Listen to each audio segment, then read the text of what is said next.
and the annual value of item.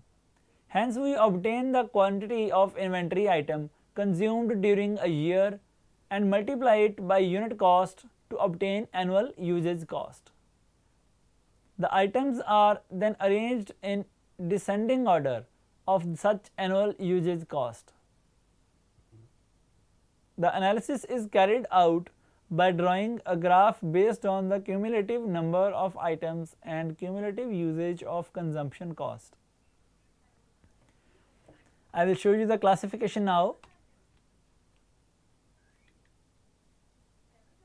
Category A parts are 10 to 20 items. Percentage of annual consumption is 70 to 80.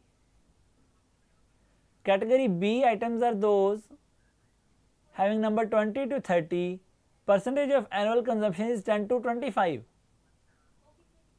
And 60 to 70% items which are in category C are those which are used least, just 5 to 15% only. So, while doing ABC analysis, A item which is under very tight control, the items being of very high value, the control needed to be exercised at higher level of authority. B items are those of moderate control, and items being moderate value, the control needs to be exercised at middle level of authority. C item, the item being of lower value, the control can be exercised at grassroots level of authority, that is by respective user or department managers.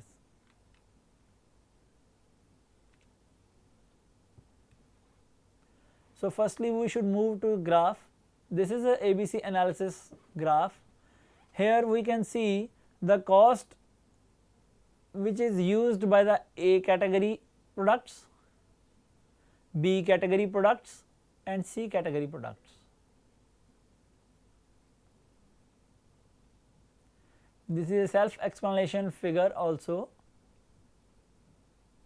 or the concerned teachers may also explain the students for this figure. I will stay for some time.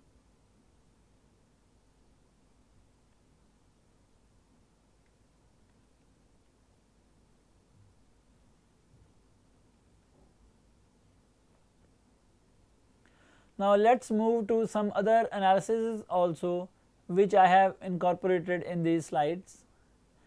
Number 2 is HML analysis. In this analysis, the classification of existing inventory is based on the unit price of items.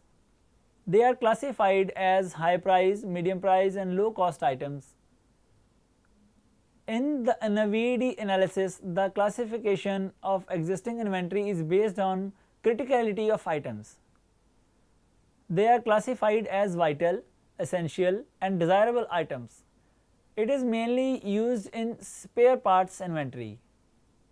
FSN analysis. In this analysis, the classification of existing inventory is based consumption of items. They are classified as fast moving, slow moving and non moving items. SDE analysis. In this analysis, the classification of existing inventory is based on the items like golf analysis, SOS analysis. For effective inventory control, the combination of techniques of ABC with VED or ABC with HML or VED with HML analysis is practically used. Let us move further. This is the graph we have discussed earlier. Now, we should move to our main topic, standardization.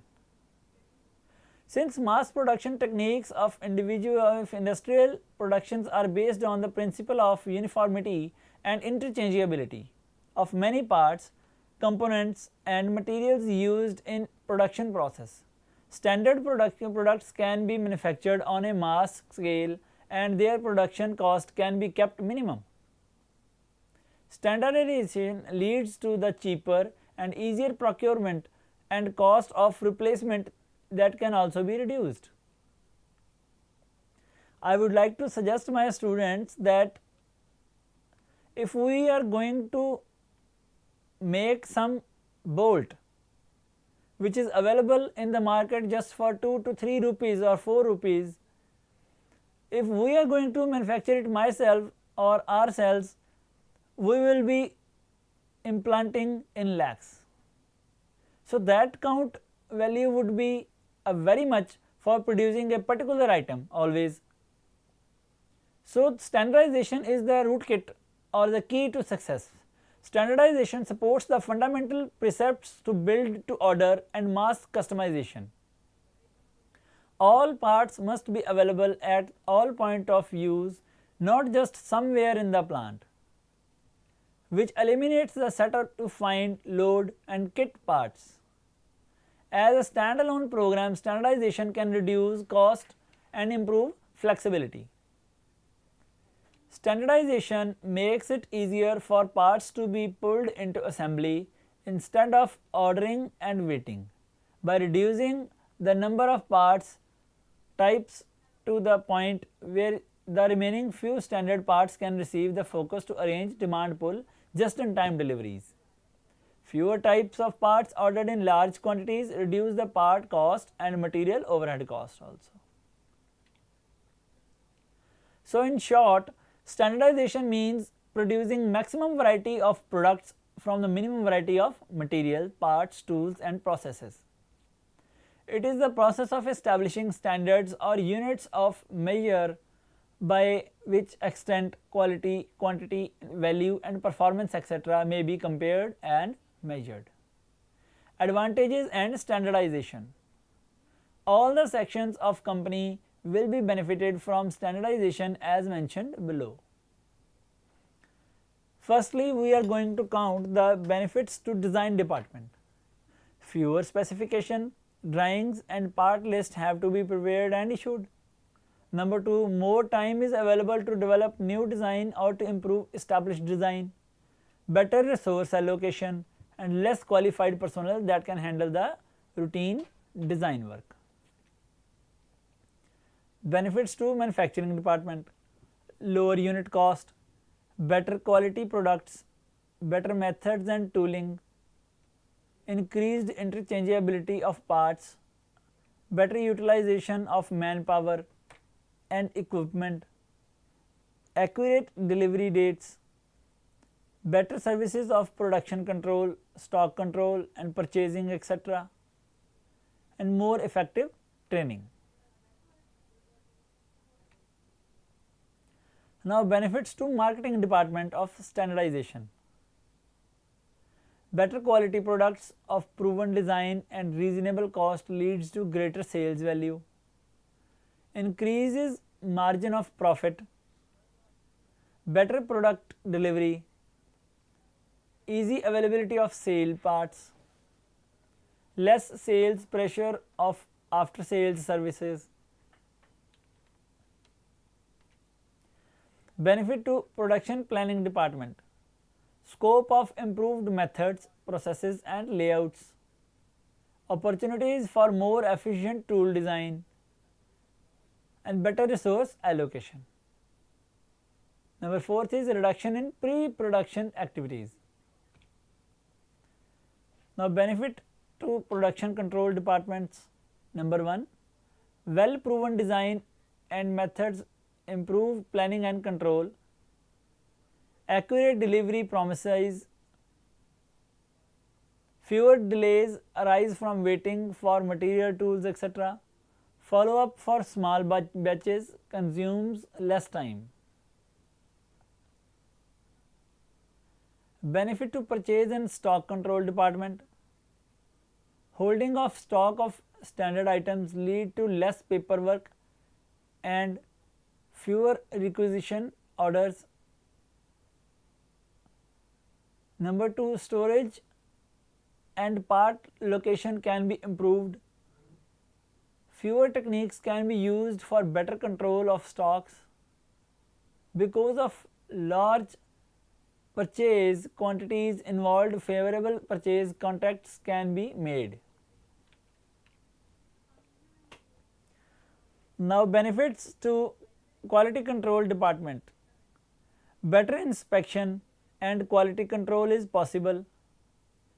Quality standards can be defined more clearly. Operators become familiar with the work and produce jobs of consistent quality. And other unanimous benefits are as under. Number 1, work study section is benefited with efficient breakdown of operations and effective work measurement. Number 2, costings can obtain better control by installing standard costings. Number 3, more time is available to the supervisors to make useful records and preserve statistics. Number 4, reduced reductions and scrap. Number 5, help supervisors to run his department efficiently and effectively. Since the standardization term is huge, as we have understood that one thing to be standardized, it means a lot of advantages.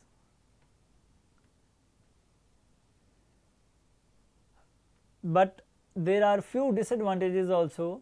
Reduction in choice because of reduced variety and consequently loss of business or customer.